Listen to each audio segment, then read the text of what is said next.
আমার আব্বা একটা ছেলেকে বলি, এই লাগাতার অব্যাহত নারী দেখলে, ছবি দেখলে, জিনা ব্যভিচারের দৃশ্য দেখলে পবিত্র নারী মিলবে না। এটা আল্লাহর ওয়াদা, কোরআনের ওয়াদা। আয-যানি লা ইয়ানকিহু ইল্লা যানিয়াতান আও মুশরিকা। আল্লাহ কোরআনে বলছে ব্যভিচারী পুরুষ তার কপালে বিবাহিত, সে যাকে করবে সেটা দুইটাই হবে।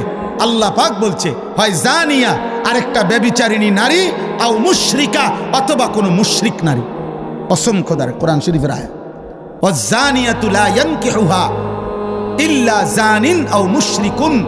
আল্লাহ বলছে এবং কোন নারী যদি ব্যভিচারী হয়, নারী যদি চরিত্রহীন হয়, আল্লাহ ওয়াদা দিছে ওর কপালে স্বামী জুটবে যেটা, এটার পরিচয় হবে দুইটা, হয় সে ব্যভিচারী পুরুষ আর নয়তো মুশরিক। আর কেমনে কইতো আল্লাহ? বাংলায় কইতো ওয়াহুররিমা যালিকা আলাল মুমিনিন।